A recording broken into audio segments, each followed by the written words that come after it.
fakta bahwa masyarakat saat ini menyukai hal yang lebih praktis hingga menggeser keberadaan laptop ke mobile phone memberikan realita bahwa kini kebanyakan orang, termasuk diri kita, hidup dalam ruang internet. Sehingga semua kegiatan kita tidak jauh dari penggunaan internet dan kegiatan online. Bahkan yang lebih ekstrim, jejaring sosial telah menjadi rumah yang nyaman bagi kebanyakan orang.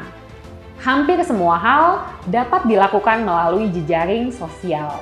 Internet mulai dipelajari oleh banyak pihak, ia semakin maju dan berkembang. Dan kini keberadaannya telah menjalar ke berbagai sektor kehidupan manusia. Internet bahkan telah menjadi kebutuhan dalam berbagai kegiatan sehari-hari. Satu di antaranya adalah untuk kebutuhan berjualan. Saya, Zata Ligo, founder at Face Yoga Glow yang juga co-founder dari Branding UID dan Mamakom ID, serta saat ini saya masih aktif sebagai blogger, podcaster, dan konten kreator. Saya mengawali karir sebagai seorang marketing communication di sebuah law firm asing sambil tetap ngeblog dulu. Nah, kemudian saya memutuskan untuk menjadi blogger full-time dan mulai banyak membuat konten untuk media sosial. Saat ini saya juga fokus menjadi pembicara dan trainer untuk materi digital personal branding. Di video ini, saya akan berbagi kepada teman-teman tentang apa sih digital marketing itu dan seberapa penting fungsinya untuk usaha kita atau perusahaan tempat kita bekerja. Digital marketing atau pemasaran secara digital adalah semua upaya pemasaran yang kita lakukan menggunakan internet dengan beragam taktik marketing dan media digital, di mana kita bisa berkomunikasi dengan banyak orang, termasuk pelanggan dan calon pelanggan kita yang ada di dunia online. Ada banyak platform yang bisa kita gunakan untuk memaksimalkan kegiatan digital marketing kita. Misalnya nih, ada website, ada blog, media sosial seperti Instagram, Facebook, WhatsApp, Line, bahkan yang lagi happening banget TikTok. Nantinya, seorang digital marketer bertanggung jawab untuk mengangkat brand atau brand awareness dan mengumpulkan data customer atau lead generation melalui semua media gratis dan berbayar yang digunakan. Digital marketing dapat digunakan untuk bisnis apapun, di industri apapun. Terlepas dari apa yang dijual oleh perusahaan kita, digital marketing masih memerlukan persona customer atau gambaran akan target penawaran customer kita.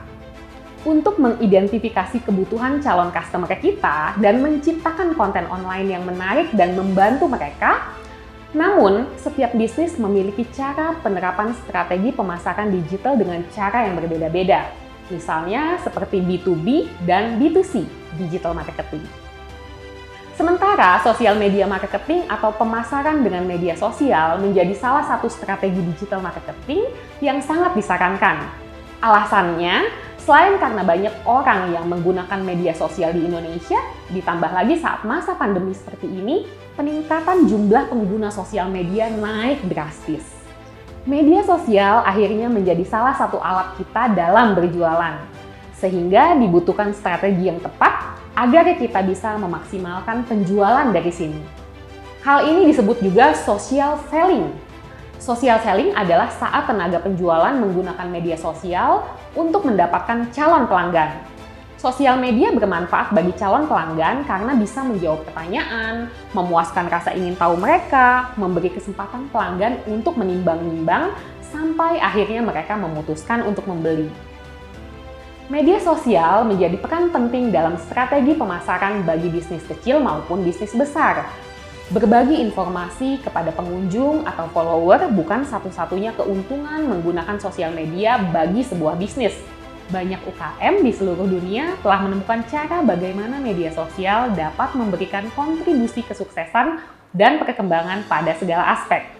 Bertambahnya jenis sosial media yang semakin bervariasi turut mendukung berkembangnya perjalanan bisnis tersebut. Manfaat sosial media bagi bisnis diantaranya adalah: pertama nih, informasi dibagikan lebih cepat. Mesin pencari atau search engine membutuhkan waktu berjam-jam, berhari-hari, atau bahkan berminggu-minggu untuk menampilkan konten yang baru saja kita terbitkan di halaman pencarian. Berbeda dengan media sosial dapat menampilkan konten kita secara real-time. Semua yang kita posting di media sosial akan langsung muncul di timeline pengikut kita, sehingga dapat langsung diarahkan langsung ke situs web kita dan bahkan menghasilkan penjualan. Jika akun media sosial kita memiliki pengikut yang banyak, maka ini pasti akan berhasil. Kalaupun enggak, kita juga bisa menggunakan jasa influencer. 2. Meminimalisir biaya branding dan promosi produk. Media sosial hampir dapat membantu bisnis kita meningkatkan brand awareness. Biaya yang diperlukan untuk ini adalah waktu. Ini karena menggunakan media sosial untuk membangun merek membutuhkan setidaknya banyak tenaga, proses, dan pastinya waktu. Kalaupun gratis, itu artinya kita sebenarnya berpromosi di media sosial tanpa menggunakan iklan. Ini sangat mungkin dilakukan dan hasilnya mungkin jauh lebih baik daripada mengandalkan iklan. Harus diingat bahwa kita membutuhkan konten yang menarik dan berkualitas tinggi.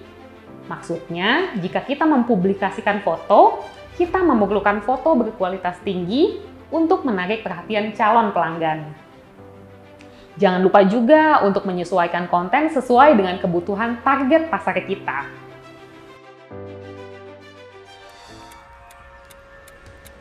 Oke, memutuskan untuk jadi blogger itu sebenarnya karena dari aku kecil aku suka banget nulis.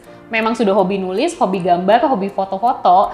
Jadi pas udah kayaknya waktu itu SMA pas kuliah udah mulai kenal internet, akhirnya jadi ada yang namanya blog. Ya udah mulai nulis. Awal-awal cuma nulis kayak curhat-curhat gitu, pengalaman pribadi dan lain-lain. Lalu berkembang jadi ternyata kalau blog itu butuh foto juga ya. Jadi ya udah maksimalin belajar foto dan akhirnya ke bawah serius ngeblog sampai sekarang. Itu udah 10 atau 15 tahun yang lalu kayaknya.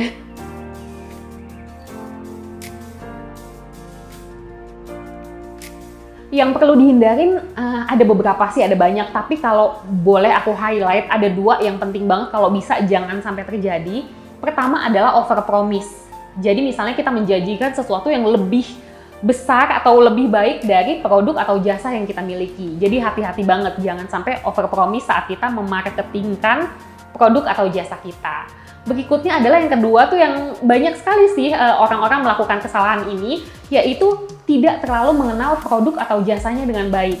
Sehingga saat dia memasarkan, akhirnya misalnya rencananya mau kemana malah jadi kayak blunder kebawanya kemana. Itu sering banget karena memang tidak mengenal produk dengan baik juga karena kurang persiapan. Jadi 2 hal tersebut harus dihindari banget ya saat kita memasarkan produk atau jasa kita di sosial media.